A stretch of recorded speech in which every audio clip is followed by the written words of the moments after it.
channel. Thank you so much for watching. If you are new here, please kindly subscribe, and if you're a returning subscriber, thank you so much for watching my videos.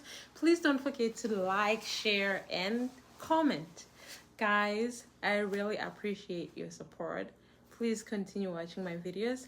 Okay, without wasting any time, let's get started. Guys, in today's video, I want us to talk about teaching English in South Korea. If you know that South Korea is your dream country, please stay tuned until the end of this video. Okay guys, first of all, in order for you to teach English in South Korea, you need to be a native English speaker. Okay? And then, secondly, you need to have a bachelor's degree in any field. I mean, like, in any field. You don't have to be a teacher by profession. You don't have to have a teaching degree in order for you to teach English in South Korea. Okay? And then you don't need to have a TOEFL certificate. You can do it, but it's not a requirement. Okay? Especially if you want to teach at a Hagwon. There's a private academies in South Korea. Okay? And then guys, in this video we'll talk about ways in which one can be able to teach English in South Korea, of which I think there are 3 ways. Okay, first of all, we will talk about teaching English at a public school. This is well known as through the EPIK program. Most people who work at a public school, they use the EPIK program. Okay, so guys, we will start by talking about the advantages, or let me say an advantage of working at a public school. The advantage that I know, okay? You have a long vacation. I'm sure it's a month or so, but I don't know.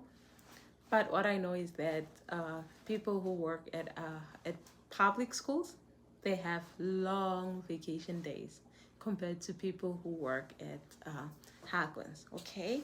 And then the disadvantage that I know is that EPIK doesn't pay a lot of money compared to private academies, unless if you are working at 2 different schools or 3 different schools, and then that way you'll be able to earn maybe 100,000 plus 100,000 one or more. Okay, and then now we will talk about working at private academies that are mainly known as Hagwons.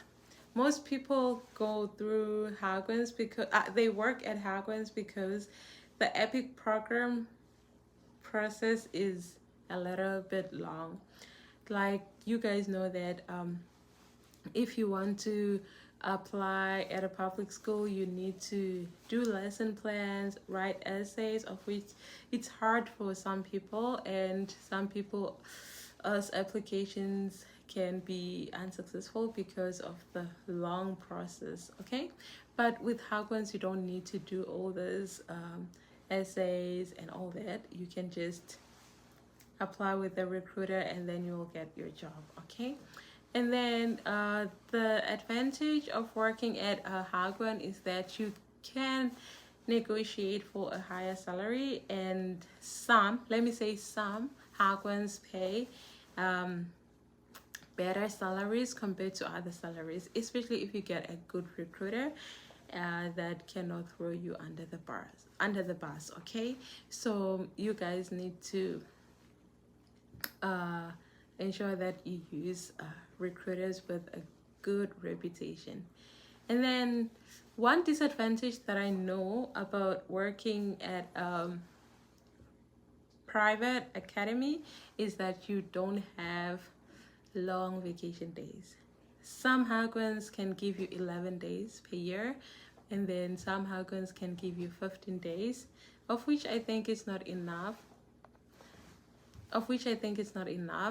For anyone who would love to travel or do anything.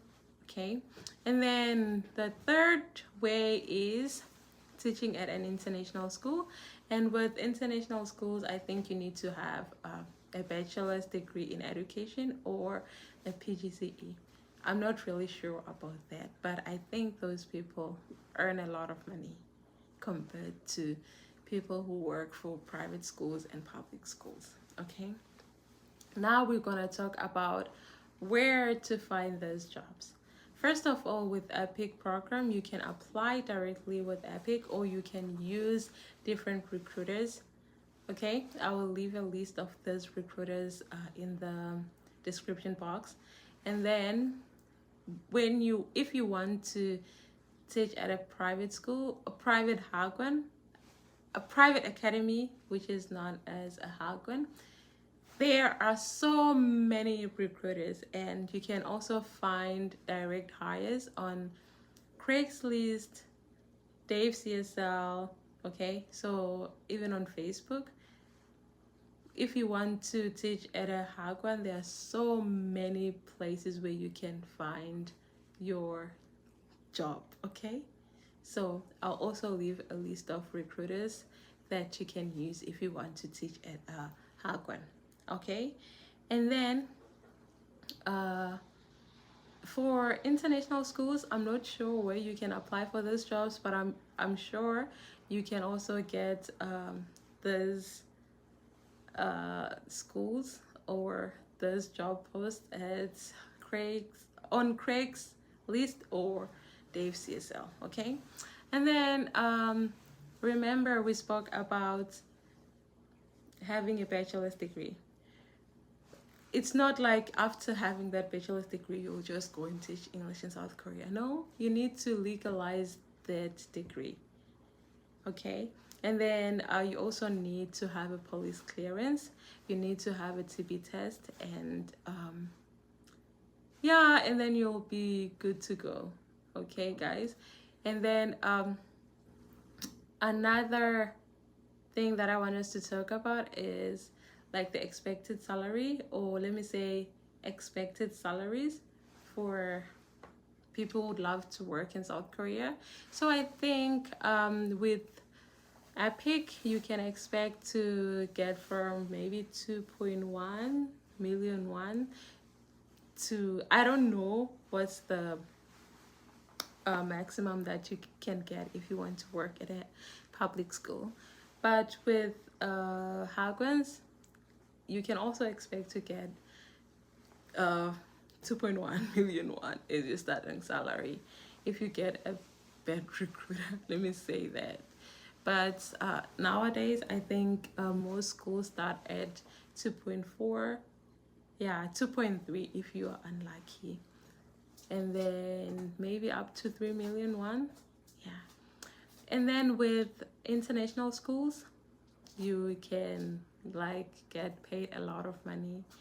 And yeah, guys, if you think teaching English in South Korea is for you, please don't waste your time.